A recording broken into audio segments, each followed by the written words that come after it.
So won't you take me home? Hold a gun to my head, count 1, 2, 3. If it's easier, just walk away, then that's what I need. Any minute gets easier, the more you talk to me. You rationalize my darkest thoughts, then you set them free. Came to you with broken faith, gave me more than I had to hold. Caught before I hit the ground. Tell me I'm failing, you got me now. Would you take the wheel for loose in here? Will you take me home? Will you take me home? Oh, what am I like, eh? Absolutely terrible. Broken windows, fudgy boy. Broken windows.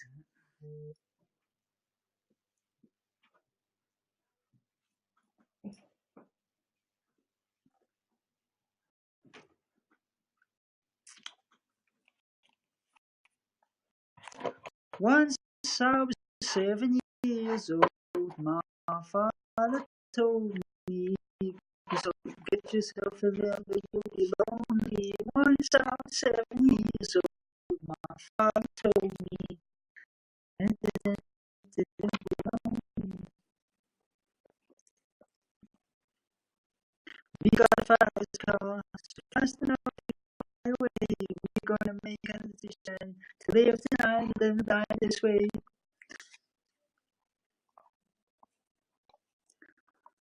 I'm feeling sexual. Hi Matt, can you hear me properly? Hopefully you can this time. The sound is a bit off earlier on, so I don't know if it's properly, if it's the sound a bit better this time, so if you can let me help.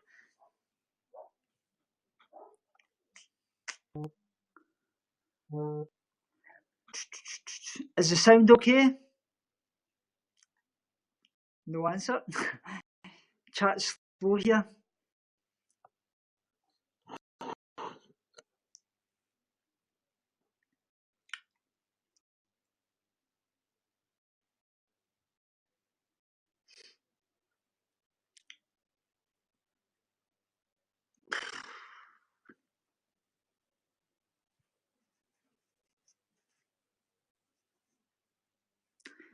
Is the sound okay, Nat? Can you hear me properly? What anyway, I was going to be, White Raya is going to be coming on in a little while. We're having a chat about mental health and such likes. So that's basically what we're going to be doing today. It's been a busy week for me. We're actually moving house again and such likes because the landlord that we've got at the moment is actually put the house up for sale, which is absolutely soul destroying. So we've got a council house. Actually, what's happened is we've got top medical points, obviously because of my health condition and my wife's health condition. So this one's all in the flat, a ground floor.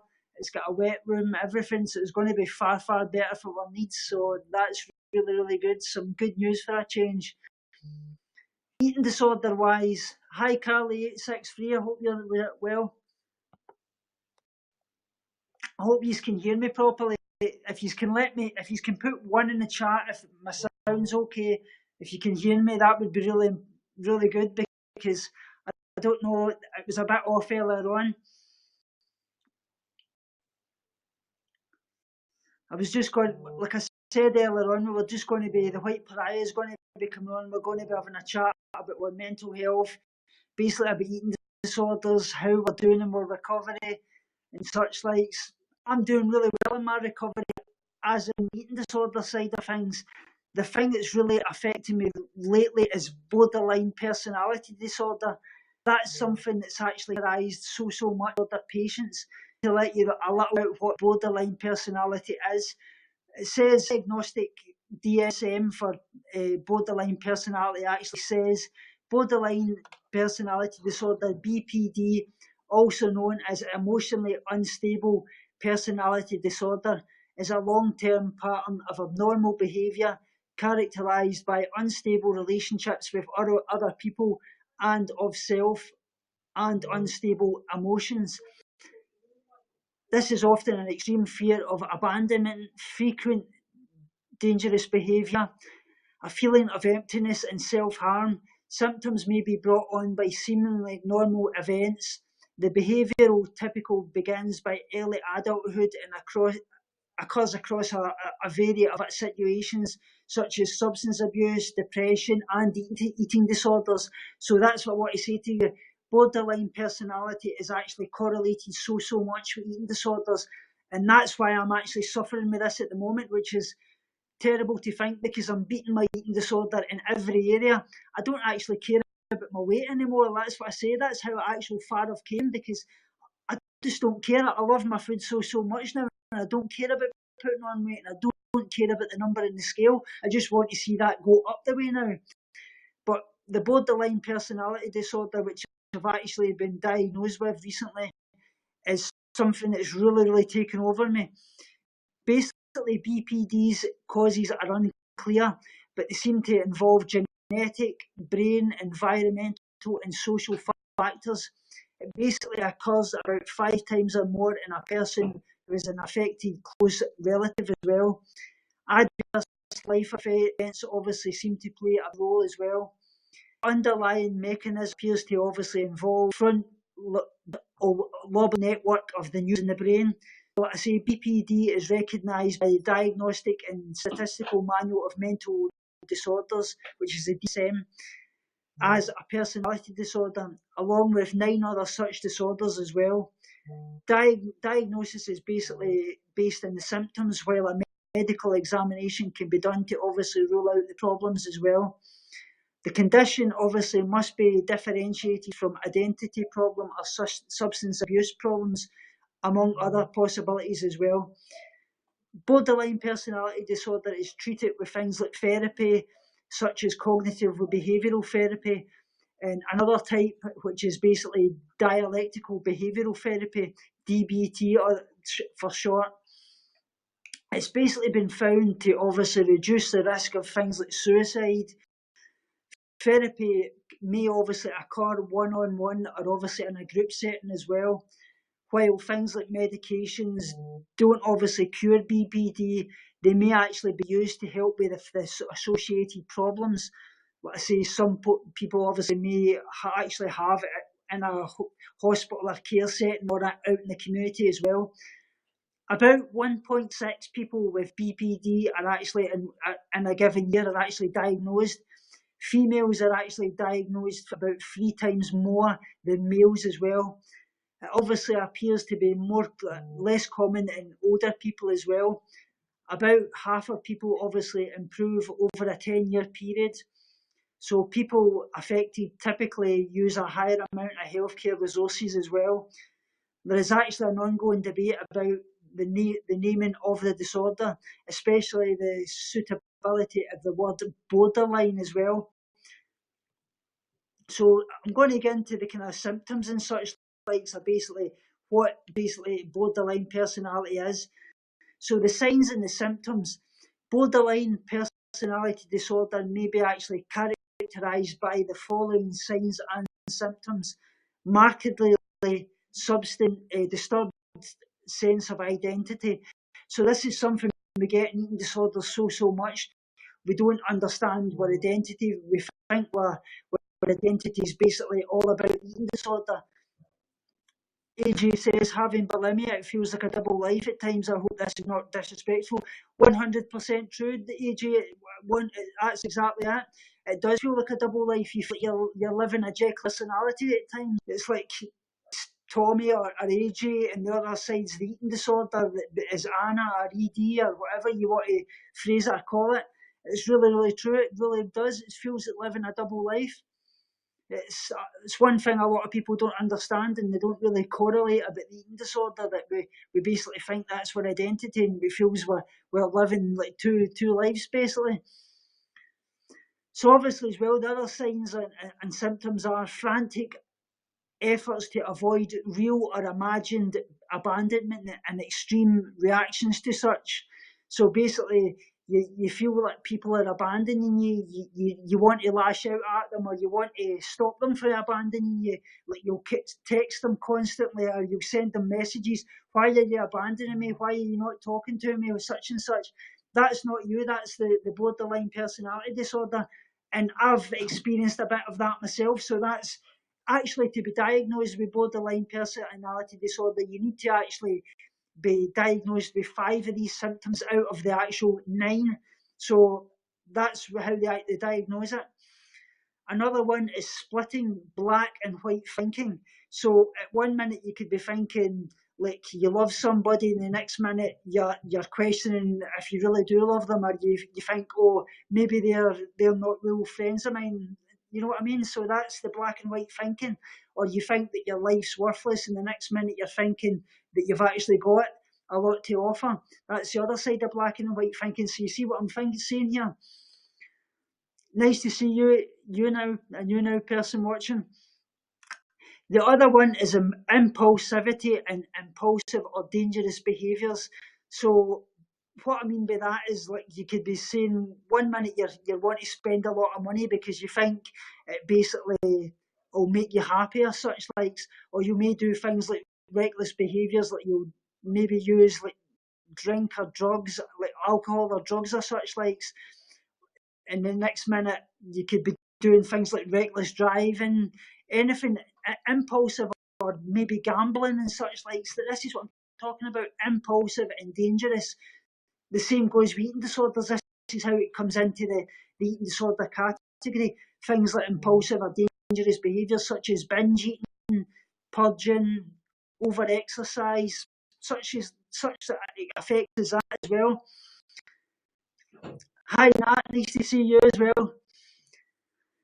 Unstable and chaotic personal relationships. What I mean by that is you could have like things like one minute you love somebody, one don't love somebody, and you're into personal relationships with people chaotic, if you know what I mean. Self-damaging behaviours, another one. Distorted self-image, which I've got in eating disorders, so that's why it comes into a lot of people with eating disorders are actually got borderline personality disorder. Disassociation is another one. So what I mean by disassociation is if things are going wrong, you basically you step back and you're kind of looking outward at yourself. So say things like you're binging and purging, you're stepping back, looking into the things. That's disassociating yourself from the situation. Obviously, frequently accompanied by depression, anxiety, anger, substance abuse, or rage as well. So wait, I'll try and get the rest of what I've written down here. The most distinguishing symptoms of BPD are markedly sensitivity to rejection and intense fear of possible abandonment as well. Overall, the features of BPD actually include unusually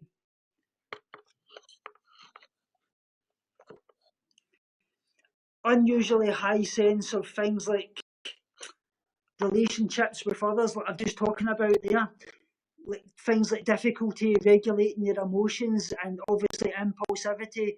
Other symptoms actually may include things like feeling unsure of your identity. So that's where the eating disorder comes in as well. Things like your morals, values, having things like paranoid thoughts when you're feeling dissociation and dispersonalization.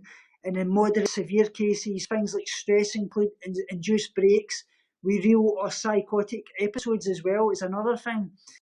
The emotions as well. People with BPD feel emotions more easily and for longer than others do as well. In addition, things like emotions may repeatedly resurge and persist after a long time. Consequently, it actually may take more time for people with BPD to return to a stable emotion kind of baseline as well, and intense emotional experience. So people with BPD often engage in idealization and obviously devaluation of others, alternating between high positive regard for people and then great disappointment in them as well. So that's what I'm talking about. I've experienced this so much with people. Like I say, one minute I love them the next minute, I'm thinking to myself, do I trust them? Have they maybe got it in for me? That's what I'm saying. It's just crazy, but it's not the way I think. It's the BPD. So BPD, obviously, like I talked about, they can feel overwhelmed by negative emotions, anxiety, depression, guilt. We get so often in eating disorder, you feel shame. It's basically like I say, binge on life, purge negativity, starve guilty feelings. That's what I talk about. Obviously, experience intense grief instead of sadness. That's basically another thing. Like I say, intense grief, which I've actually experienced in the past, with losing my mum and my dad, which actually brought on the eating disorder with the loss of my mum. That's the intense grief rather than just sadness, which can actually be a trigger for your eating disorder and bring on the genetic predisposition. Obviously, things like shame and humiliation instead of mild embarrassment, rage instead of annoyance, panic instead of nervousness. So that's what I'm saying. It's these intense emotions rather than just the kind of emotions that a normal person would actually feel. People with BPD are actually especially sensitive to feelings of rejection, criticism, isolation, and actual perceived failure as well. Basically, the learning and coping mechanisms, the efforts obviously to manage or escape from the very negative emotions actually may lead to emotional isolation, things like self-injury and suicidal behaviours. That's one thing we get a lot with eating disorders. I've not experienced the suicidal behaviours or anything like that. I've never had that, but I've actually had the kind of thoughts in my brain back and forwards recently. Or what could I do? Should I really be on this earth? And what could I do? Would I harm myself and such like? But I would never do that. But that's the kind of weird things that's been going through my mind recently. People are actually often aware of the negative emotional reactions, and since obviously they cannot regulate them, they shut down entirely as well. This can obviously be very, very harmful to people with BPD, since negative emotions alert people to the presence of obviously the problematic situation and obviously move them to address in which the person with BPD would normally be aware, to obviously cause them further distress as well. Respect Authority says, I've never had an ED, but I have so many of these symptoms. Yeah, I can understand that. Like I say, you've got to really look at the symptoms and say, well, you've never had an eating disorder, but you've got a lot of the symptoms that's maybe predispositioned to obviously maybe have one in the future. So you've got to really watch out for that. If you want to ask me any questions, please fire them away. That's what I'm here for as well. And I hope you can fan me up. It would really, really mean a lot.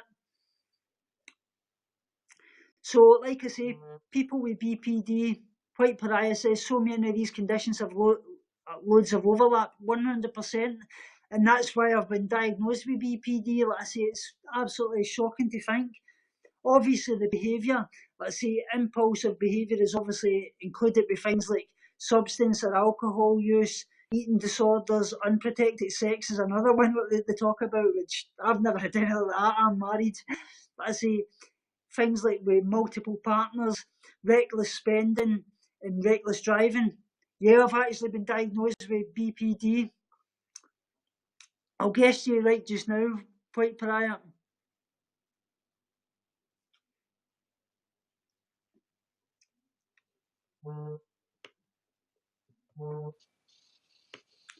Hi there. Hello, how are you? How are you? Yeah, I'm fine. How are you? Yeah, good, thank you. Well, I was just talking about there, I've actually been diagnosed with this borderline personality disorder, which is, I kind of thought I had it. They said that you actually have to be diagnosed with 5 out of the 9 symptoms to actually be diagnosed with it. Sorry, my son's yelling in the background. He's just eating his lunch. So when did that happen? Sorry, I was behind. I only just logged in, so I've kind of missed most of the conversation. Yeah, well, last week there, I actually got diagnosed with it, and I've actually had to go and see my eating disorder specialist in about a week or so. So I don't know what will happen about that, but they basically talked about how you can go from like highs to lows and all within a day. She basically said that one minute for a few hours I could be really, really feeling high, and the next minute I could be really, really low. And then I'm lashing out at my wife, I'm angry with her and such likes, and I feel absolutely like shit. And that's basically part of the BPD. And obviously as well, another side of it is like one minute you could love somebody, and the next minute you could be questioning them.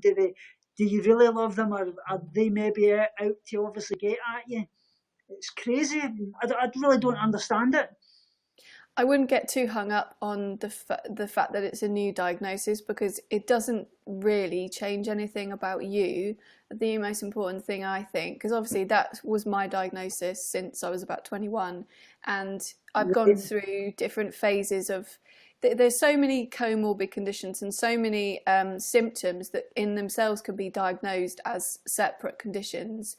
That it just gets really, the lines are so blurred anyway. I don't think there's no definitive way of saying you have BPD and therefore you fit into this category of all of these different behaviours. So I think the hardest part when you get a diagnosis like that is to try and, you do tend to like look at yourself in a different way and try and think, well, my God, have I been fitting into this the whole time?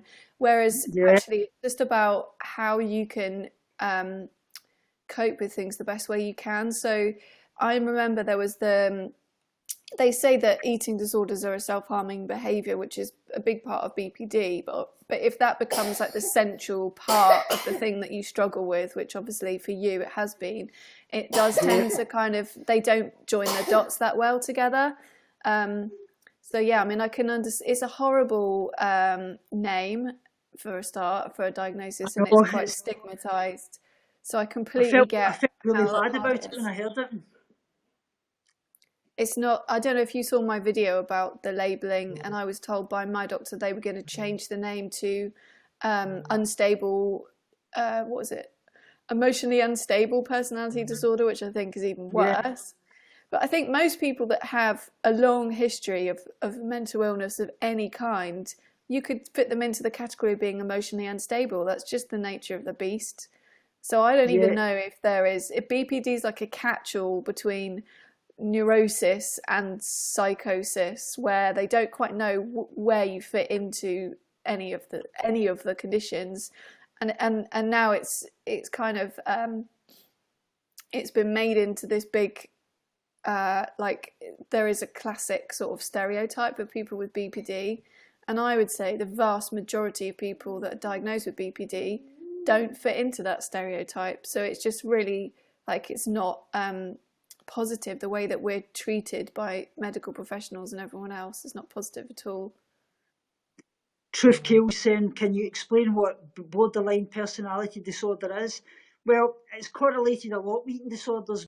Basically, it's similar to, you get things like kind of bipolar behaviours. One minute you can be really, really high, the next minute you can be low, but it only lasts for a few hours. If it's lasting more than a day, that's probably bipolar. You get things like, you have a sense of self. Basically, it says here, people with BPD tend to have trouble seeing a clear picture of their identity. In particular, they have difficulty knowing what they value, believe, prefer, and enjoy, and they're often unsure about their long-term goals, relationships, and jobs. The things that they say, the intense emotions experienced by people with BPD can make it difficult for them to control the focus of their attention, to concentrate. So you've got things that obviously you're very, very, your relationships with people are really, really bad. You can, one minute you can love somebody, next minute you're questioning them.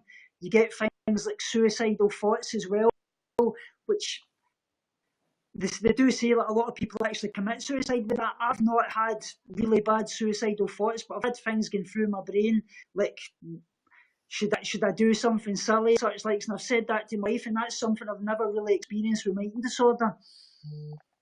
I think quite a good way to think about it is, if you imagine, so most times BPD occurs with people who have some sort of underlying predisposition to having it. So there are actual structural differences, very slight differences in the brain that you see in other conditions as well. So you might see them in like ASD and ADHD. There are always sort of slightly underlying different structures in the brain. That means that some of the wiring's just different. And then if you combine that with some sort of trauma, so in your early childhood, and it can be something that seems relatively small, that might not, in a person that didn't have this underlying predisposition, it wouldn't make, they would be able to recover from it and it would be fine. But the combination of those things together leads to, it's like an intense fear of being abandoned, and through that fear of abandonment you end up pushing people away, clinging onto them and then pushing them away because you want them to be there, but then you think, well, if they're there, then they can leave. So it's this sort of push-pull situation that you have going on all the time. And like Tommy was saying, the imbalances in your moods, the fact that you find it very difficult to maintain relationships because the way that you relate to others is it's like imagine you've got an emotional scale. Your emotions, you can react on a scale of 1 to 10. For someone with BPD, you can go from 0 to 10 in like 30 seconds at the drop of a hat. And that's because your brain lacks the ability to control your emotional responses. So that's that's the kind of the difference in the system of the brain, as it were. So if you think you're reacting very intensely to even the smallest stimuli, then that's obviously going to cause problems with pretty much every facet of your life. And that's why there's a treatment called DBT, which is dialectical behavioural therapy, which is very useful for people with BPD in order to learn how to feel their emotions, recognise what they are, accept them for what they are, but not allow them to control their behaviour. So it is quite a complicated condition, and I'm not sure that the diagnostic criteria are really, they're not great. They're never going to be great because it's all going to be objective. Subjective rather, is never going to be objective. And I think you just have to, the key for me to making big progress, so I spent like 10-15 years going from relationship disaster to another, not able to really sustain anything, drinking too much, taking drugs, self-harming, having relapses of eating disorders, just generally living in chaos. Because I couldn't understand any of my feelings, I couldn't recognise what I was feeling, and I couldn't control my reactions. And I don't know if you've had this, Tommy, where you're doing something that's stupid. You can almost step outside your body and see yourself doing it, and you're saying, I know this is not going to go well for me, but I can't stop myself from doing it. I'm doing it anyway, and I don't know why. So it's very... That's what I talked about, a disassociation, kind of stepping outside your body and looking at yourself, but not being able to do anything about it or stop it, but knowing that what you're doing is crazy. Yeah, it's very hard to look at the future as well. You can't really invest in yourself because you're literally living in the moment. Every impulse is so incredibly powerful, and because most of those impulses are to do things that will negatively affect you, you end up with this cumulative effect of all these things that you've done that you wish you'd never done, but at the time the impulse is just so strong that you can't stop yourself. Respect my authority. I like to know. Saying respect authority is actually saying that. My therapy was covered by my insurance. I was very lucky. The only time I've ever been able to access DBT was when it was paid for by my insurance. I did 18-week course where it's a morning every week, a full morning, do group therapy with other people, and then an intensive one-to-one session. But again, it depends who does the treatment. It depends whether you sit well with a group, whether you feel okay with your particular therapist. It has to be tailored to you, and it does take ages to learn. It's like you have to practice. There's a lot of mindfulness involved, and for me, I just thought, how am I ever going to get this? Like, I can't keep my mind on one thing. I can't allow my thoughts to come into my head and then just accept them and let them go. But I did eventually, after it was just drummed into me so many times, you do start to get it. It's difficult because you want it to be something that fixes you, whereas it's actually something you have to work really hard for. I don't think people realise that. It's not like when you've got a physical disease where you just trust the doctors to treat you, and other than, you know, eating well and doing whatever it is they tell you to do, there's not a lot of stuff that takes a lot of thought on your part. Obviously positive thinking helps, but it's very difficult with mental illness because it does involve you having to like reevaluate your entire sense of your entire life and how everything has felt for you up to this point. That's it. You basically think your eating disorder and your mental health's your identity, and you lose your self-worth and such likes, which I've actually done a lot recently. But I made a video the other day, and I'm going to put it up next week, basically talking about how basically like eating disorder recovery's like been born again, like every single day. If you can imagine it, like a wee newborn baby, it opens its eyes, it learns to eventually say its first words, it eventually learns to walk. And that's a bit like eating disorder recovery. You probably won't be the person that you were before your eating disorder, but you can become a new person, and a lot of the things that your eating disorder have taken away from you, whether that be things like you love doing art, you love sports, you love just connected with the world again, but you can gradually get all that back.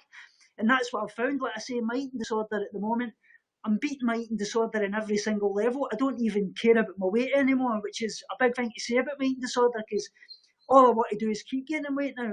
I love my food, but the biggest part now is this borderline personality disorder, which is just seems to be crushing me every day. Like 1 minute I feel good, the next minute I feel like absolute shit, and I'm lashing out at my wife at things and that, and I need to do something about it. And they're probably going to end up taking me into the hospital, which I don't really want to happen. Do you think that maybe it's because if you're in a stage in your recovery where you've had this coping mechanism in place for so long, like food has been the focus of your life for so long, and your weight, once that's gone, there's bound to be a little bit of instability because you're figuring out like what's underneath, like you say, and that can make you question your identity, and you're stripping back this layer of stuff that's been sort of sitting on top of you and finding out who you are underneath. And that's a scary thing. I'm quite surprised that they would be so quick to jump in and say you've got BPD when you're in this kind of recovery phase. It seems quite odd to me, but I guess, I don't know. I mean, I don't know what their motivation for doing that would be, but I think you just need to like be really kind to yourself and allow yourself to feel however you feel, and just try and, I don't know how to explain this, but try not to focus on that diagnosis, because people could, I was, like I said to you a few weeks ago, I was diagnosed with Asperger's, and now since getting that diagnosis, after having suspected myself for such a long time, I am starting to question that whether that's the case or not. Hang on a minute, darling, because I almost don't want to allow myself to be put into that box in some ways. So just having that diagnosis can really mess you up. And I think you just need to like give yourself some time, still focus on your recovery. Don't get fixated on this new label that they've given you, because that could jeopardize your recovery. And even though you're feeling like you're not worrying about your weight now, you and I both know that that's still quite a fragile thing. And until you've maintained that for like a long time, it could come, I'm sorry, this sounds negative, it's not intended to be, but it's always going to be on a knife edge in some ways. So just like try and focus on focusing on that. It's just why I think it's a bit crap. I know that only too well, because I recovered for like 6 years in the past, where for 2000 right through to 2006, I was a wee back up to 12.5 stone, and I didn't care about my weight at all. So I know that things down the line, like a stressful thing, could obviously trigger that. So that's one thing I always say to myself. I know that probably I don't care about the weight just now, but there's things down the line that I don't know. Like, we don't know what tomorrow brings, as the same goes. So it's very true. And that's hard in itself, because then you feel like you can't really invest yourself in being recovered, because if you're always looking over your shoulder to see if something will happen, then are you stopping yourself recovering? So it is a difficult balance. And yeah, like AJ's saying, it's hard to know yourself without the ED after you've lived it for so long. And it really is. Like, I remember thinking after well, I'm probably still in recovery from the last relapse, but just thinking, well, if I don't have this anymore, why would anyone care about me? Like, no one's going to care if I'm not broken. That's the kind of thoughts that you end up having. But it's not true. And it's only once you start actually talking to people around you about that they will admit to you that they just didn't want to be critical in any way because they were worried about you, and that they prefer like the real you that's underneath all of that stuff. But it's just hard for people to verbalize that stuff and for them to share that with you, because they don't want to say the wrong thing, and they don't want you to feel like you were ever a burden, or that you know anything that you did affected them negatively. So it is a very difficult balance. It's like a thing that was said to me last week, and it really hit home, and it's very, very true.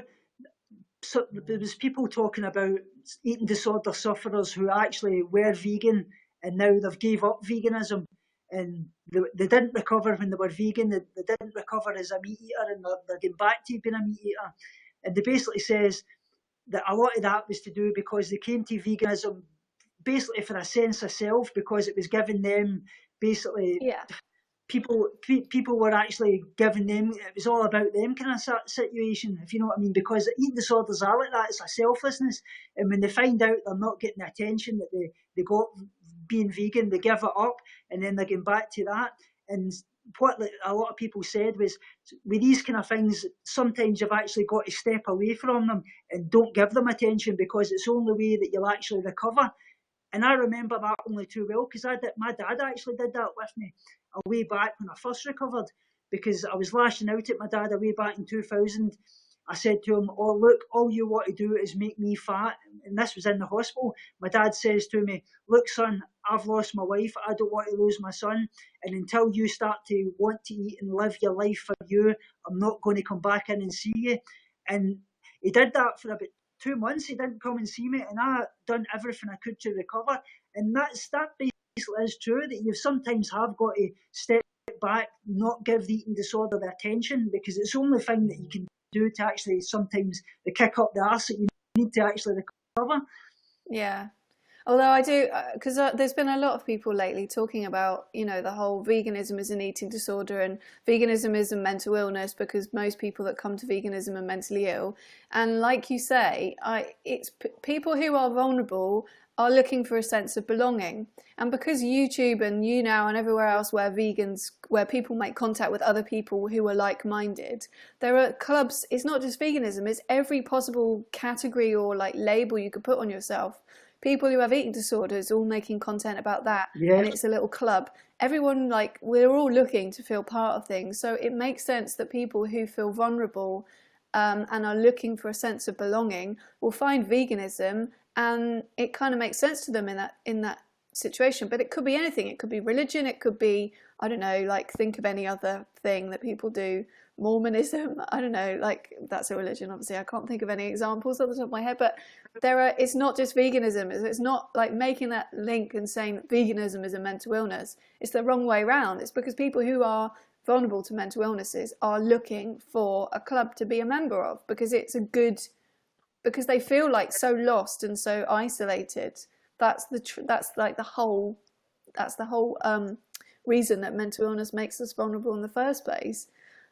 So that kind of stuff is really frustrating. But I remember my husband said something really horrible to me about the way I looked when I was at my lowest weight last time. And as much as like part of me wanted to punch him in the face, it was the first point where I thought you like it. He actually had an opinion. Right, sorry, my son is just on the toilet. I'm going to have to go and wipe his bum. I'll be back in 2 seconds. No problem. I'll answer the questions here. Crystal Grey Matter says, "Oh, I'm sorry, I didn't know that, but regardless, I'm sure he loved you lots." Yeah, Crystal Grey Matter. My dad actually passed in November 2014 when I actually had my last relapse. To let you know about my dad and things, my dad was my absolute world. He actually suffered long-term diabetes all his life. He was in a wheelchair. in the last 3 years of his life because he had a stroke and a massive heart attack. He was paralysed all down the right side. He actually took a second heart attack and stroke when he was in the hospital in November 2014, getting an amputation in his leg, and he passed away. That caused me to have a relapse at that point, but I went vegan then, so that really turned me around. Hi there. Say hi. Hi. This is Albie. Nice to see you, Alfie. Right, have you eaten all your lunch? Do you want your chocolate rabbit? Yeah. All right. We sorry, I've just Daddy, interrupted. that's not a rabbit. It's the rabbit's foot. Yeah, it's adorable. Do you open it? Yeah, I'll open it. I opened it. Our next door neighbour has a St Bernard dog who was a puppy the last time we saw her, and Right. we went over to visit because Albie was asking to visit her, and I don't think he fully understood how big she is. She weighs 72 kilos now. So we went in and he just jumped into my arms, terrified, because she was very excited to see us. But I don't know how they, like, not a huge house, quite a small garden. And when she's in the kitchen, you can barely move. It's crazy. I've Anyway, actually sorry. got a St Bernard. Whatever you do. I've got a St Bernard Collie Cross. He's 76 kilograms. What you've got at your house now? Yeah, St Bernard Collie Cross. Why have I never He's- seen he- that dog? Wait, I'll try and show you him. I'll take you into the room and show you him. He's here. He looks like a collie, but he's St Bernard size. Tommy's got some big dogs. Yeah. We're going to see them now. This is him here. Oh, He's you can see how he's really big. hi. What's his name? Beethoven. Hello, Beethoven. Look, Albie, can you see that doggy? Hello, Beethoven. Beethoven. Hello, Beethoven, says Albie. Oh, look. He's very cute. 76 kilos. He's absolutely massive. It's crazy. The amount of food that they eat is ridiculous. KOBAP Moses is saying veganism is hard. It does take a bit of getting used to in the beginning. It's not as hard as people think. I think most of the battle is a mental one. It's where you, like, if you just buy bog standard whole foods, like starting out pasta, rice, vegetables, you could buy tofu and stuff. You can buy things that are like pretty easy to make, and all you do is don't add loads of meat and stock and stuff to it. You just have whole foods. That's what I did. And you know, like most of the basics, if you think about it, are not animal products anyway, like bread and pasta and rice. Those are like the basis of most meals that most people have, and they're cheaper than stuff like pizza and steak anyway. Like, meat is expensive, and that's why I suppose for me the transition hasn't been as difficult, because I wasn't buying very much meat anyway because it was always too expensive. So I was living off, like, I remember like in my student years living off Tesco value pasta and vegetables with like passata, and that was it, because I couldn't afford anything. That's it. And like I say, friend. if you're kind of struggling with a budget and such, like, it's a good thing to do, obviously, as well. Things like fruit and vegetables, which is actually very expensive. The best option is obviously to buy like frozen. Your frozen vegetables, your frozen fruits. You can get things like you can make smoothies with. You got your mangoes. That's a great option as well. But all your staples, like your beans, your rice, your seeds, your legumes and things, they're all cheap staples. Really, you can make a good thing to do as well is like get like a slow cooker, like a one-pot meal. You can make a vegetable chili. You can make like chickpea curry. You can make big batches and freeze the rest of it. So that's a good option as well. Yeah, bulk cooking is a really good way to go. I like, and I know it's not really a proper meal, but having a potato waffles with peas and gravy, veggie gravy, it's really good, especially if you use onion gravy. And I know that's probably not really a proper meal. It's just a snack, really, but it's nice. It's like you get the benefits of almost having a roast dinner without having a roast dinner. Yeah, exactly.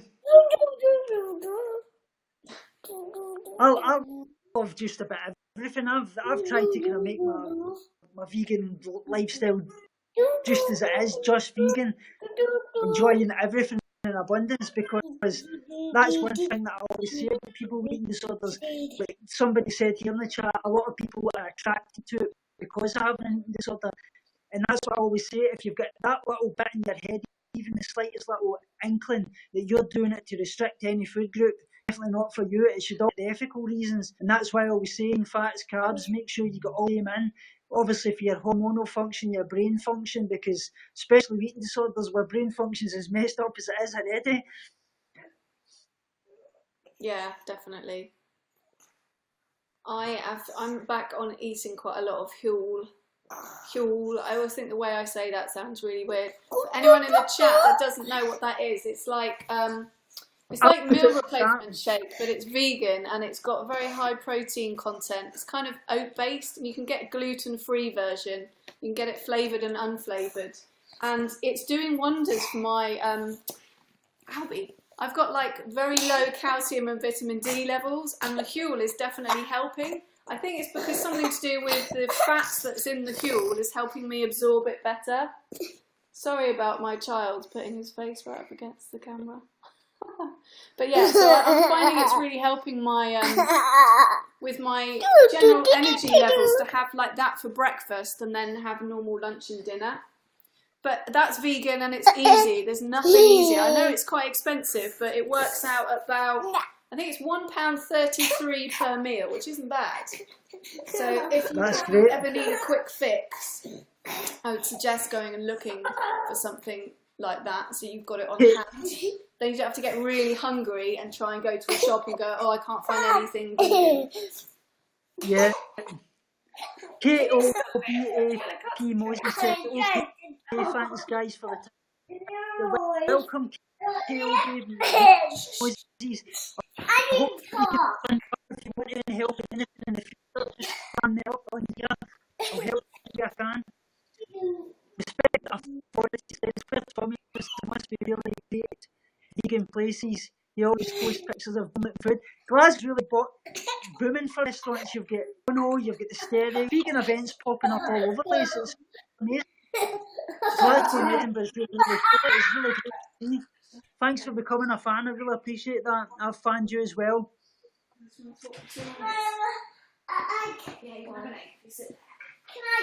Nick Louise says there's a lot of dietary vegans who are not really ethical. Yeah, exactly. There is a lot of dietary, you know, what do they call it? Lean, as they call it. You've obviously know who I'm talking about. Can I have one more egg? Have one. Thanks for becoming a fan, Harry Cohen Days as well. I just have one now. Saying I think it'll be milk and eggs though. There's a lot of plant-based. You've got many. You've got obviously got your rice milk, your almond milk, oat milk, hemp milk. There's coconut milk. There's cashew milk. There's tons of milk. Your vegan eggs. You've got a vegan egg replacer. You've got organ vegan egg replacer. You can even do an egg replacer made with chia seeds and such like. So I've been eating that. Try to make little implements in your diet as much as possible to make it more sustainable. You can get there's powdered vegan egg that I've been eating quite a bit recently, which is made out of it's called algal. Yeah, is that what you were saying? It's quite expensive, but if you get I think you get 20 or so eggs worth in a pack, and you just whisk it up with water, and it's very low calorie. It actually smells like eggs, and I was a big egg eater. I used to eat like 4 or 6 eggs a day because I really loved them. And if you put it with, if you get like vegan Worcester sauce and put pepper and a bit of salt in it, and just it's basically the same effect. So if you had like that with a what are those things called? Cheating rashers of bacon. Put that in a sandwich. It's like having a bacon butty. It's really nice. And also, I didn't realise you can make, so if you need like something an egg consistency, you can crush chia seeds up and mix them with a bit of That's water. what Put we're them in saying, the yeah. fridge. Amazing. I didn't know that. I haven't tried it yet, but I will do. Sorry, I missed loads of what you were saying because I was it's great. wrestling with a 4-year-old. AJ's saying, what was it called? I think I actually had one in the house, but I've actually taken it away, the vegan egg that I had. I think is it Beyond Earth or something, is it called? Yeah, it's called oh gosh, I haven't got it in the original packet anymore. Hang on, let me look. Follow Your Heart, is it called? Follow Your Heart. That's the name. Yeah, Follow Your Heart vegan egg. And they put it in like, it looks like an egg box. Like a fake egg box, and then you open it and it's just a bag with powder in it. If you can get used to that bit, it's fine. Truth Kills saying as well, for omelets you can make one with chickpea flour. It's very high in protein and it's very cheap. I've never tried that. That actually sounds great. I need to try that. Chickpea flour. Have you had, Tommy, have you had that stuff that's like vegan egg yolk? It's really yellow. I forget what that's called. Yeah, yeah. It comes in like a... I've actually got... Wait, no, I think I've actually got one. Does that taste anything like I'm sure egg? I've actually got one of them, actually. It does a bit, yeah. It's got a kind of bad consistency, but it's not too bad, really. I would say it doesn't taste a great deal of eggs, but... I think a lot of it is to do with the consistency, and the stuff you add to it, I reckon, makes a big difference. That's another one I've got. That one, if you can see it. Oh yeah. Gluten-free organic, no egg replacer. That's one. Sure, that's the only one I've got. And the egg yolk stuff, does it come in like... What's that? Oh, mac and cheese. Yeah, it's a new type of vegan mac and cheese that I actually got. Is it any good? I've yet to try that. It's brilliant. I'll be interested to know. You know that sort of vegan egg yolk that comes in like, you know, like a Parmesan container or a salt container where it's like a tube with a plastic top. It comes in one of those, I think, doesn't it? And I don't know what but the pictures it shows, it looks exactly like egg yolk. I know that like for hardcore egg lovers, it does take a bit of getting used to, because you want it to taste like an egg and it won't. But eventually you get to love those things just as much as you love eggs. And I know people won't believe me when I say that, but honestly, I was the most egged up person in the world. Eat so many eggs. Crystal Greymatter says, "Have we met your wife ever, Tommy?" I'll just show you my wife. Get in the camera. She's having her face. She hates the camera. She hates being in camera. Yeah, I'm an egged up person, KB Mosey says. Yeah, me too. I was into the bodybuilding thing at one time way back when I was a personal trainer. I was going through about 20 eggs a day, which is absolutely shocking to think. Did you drink them raw, like in a pint glass, like Rocky? Oh, no, I didn't go Rocky style. I had a cocktail once that had raw egg in it, and my housemate made it for me. It was really good. And then I thought, I had one New Year's Eve when I was on my own. I was a bit bored, so I thought I'm going to try and make that cocktail. Except I didn't stir it up quite enough, so it was just like all these long. If you like think about the consistency of a raw egg, who really would want that in their mouth? That is what you're eating. It's like the juices out of it. Like, come on, let's be realistic about what it actually is. I know it's easy to separate these things in your mind, but it's gross. It's disgusting. I went and had a massage the other day by this woman just down the road.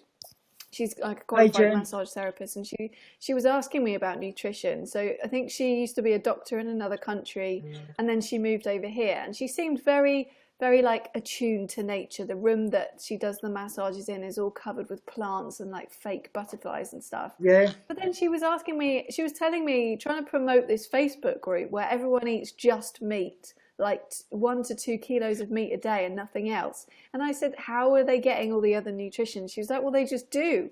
And I thought, okay, well, for starters, that's not right. That can't be right. Because even if you can sustain yourself for 10 years, but you're going to get some sort of negative effects eventually, just like, you know, people that just eat raw fruit and nothing else. But anyway, I was saying, well, I'm a vegan for ethical reasons. And she was like, yeah, well, you know, I love animals, but I just don't think about it. I know where it comes from and I know the cruelty, but I just try not to think about it. I was like, for someone who professes to be a caring person, who obviously cares about other humans, who is asking me about nutrition and trying to suggest things that might help me, it just seems so odd that you could then be that callous about, how can you just, like, once your mind is switched on to that, how do you stop thinking about it? Because I can't.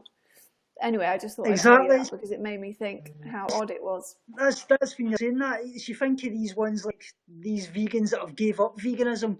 They were all about the animals and they were promoting veganism. Now they're totally bashing everybody online because they say that all vegans online are absolutely assholes. But there's I'm sorry to say, there's assholes in every community. But does that mean that the animals should suffer just because of that? I just can't understand why you can. That's because they're the people who were just looking for community. They just wanted to belong, and you can make yourself believe anything. Like when I was at uni, I was writing my dissertation about the straight edge community, which like there's in the kind of metal scene back in the early 2000s. Straight edge was something that started in Washington DC during punk phase with Minor Threat. People choosing not to drink, not to have promiscuous sex, not to take drugs. Some of them don't even take paracetamol. A lot of them didn't eat meat because there was hormones in it and stuff. Basically about keeping yourself compos mentis all the time. And whilst I was doing my dissertation, in order to kind of get closer to what they were doing, I stopped drinking, and this was at university, which is obviously people thought I was crazy because you can't really be at university and not drink these days. I fooled myself into thinking that I totally subscribed to this whole ideal where they would go around beating up people who they saw drinking, which defeated the object of the, you know, like if you're about not damaging stuff and about being true to yourself and all this other stuff, why would you take it upon yourself to go and sort of, so it exists in every subculture. But obviously, unless you really have those beliefs deep down, it's never going to work because it's not about the other people in the subculture. It's about the beliefs that underpin that.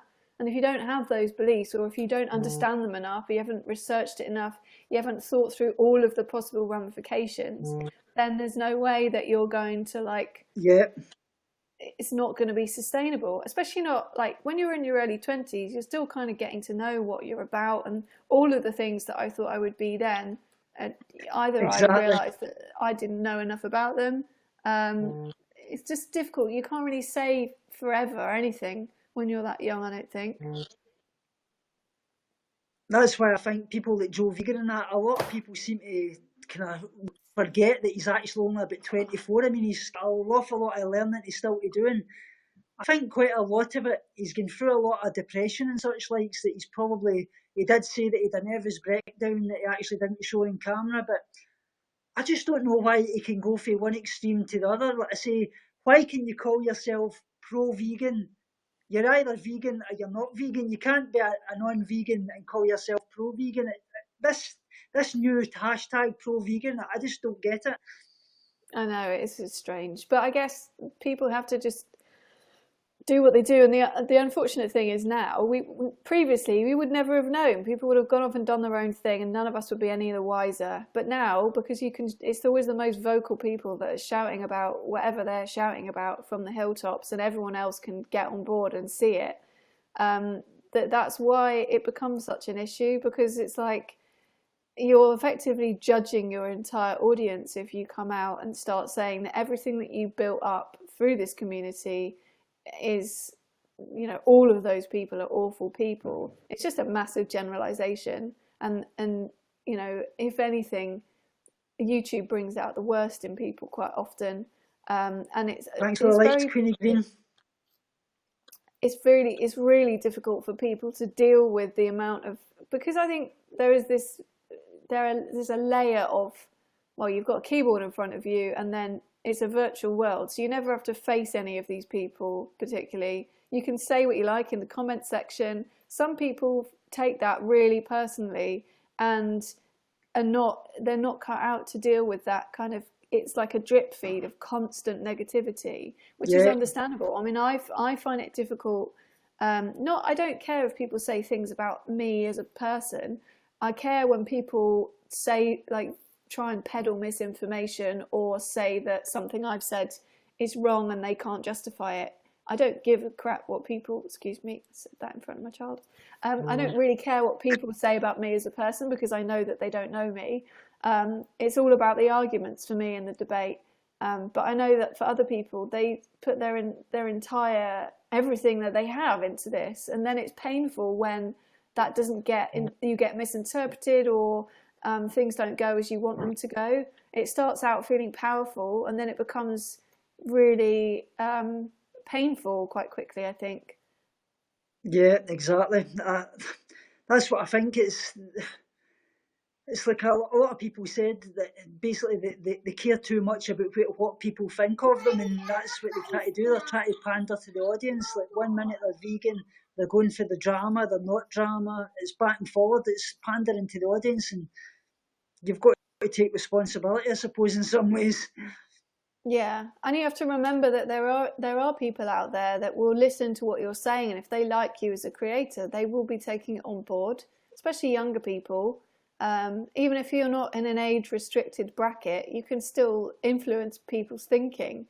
So if what people are saying is not factually correct, or if it's biased, or if it's, I mean, everything everyone says is biased, but if it's massively biased by something that's quite obvious to older people, younger people aren't able to rationalize that in the same way. So it's a shame, because then it does make genuinely good messages look self-serving and wrong. But I mean, there's enough people out there pointing this out. It's just, unfortunately, it's not as exciting for us to be pointing this out as it is to see other people's dramatic meltdowns. You know, people want to see that stuff. That's what voyeurism is based around.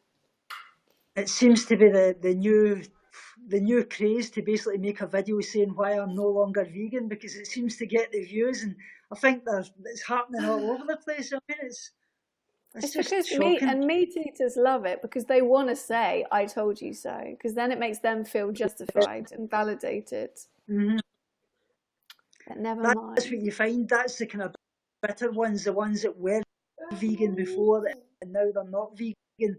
That seems to be the really bitter ones. I've met a few of them, just absolutely shockingly says why it didn't work for them. I've even said people coming up to me actually at the vigils when I'm doing for Save Movement Scotland, and they're saying to me, I get what you are doing with these vigils, and I agree with that, the slaughter to the animals. I see the cruelty, but I just don't think I could do it. I just don't think it's right. I don't see that why they can't see that. Like, they can see the cruelty to the animals, they agree, but they just don't think be vegan. Yeah, I know, it's weird, isn't it? But I think this about so many things, not just about meat eaters, but just like there's so much inconsistency in the world and so much cognitive dissonance everywhere you look.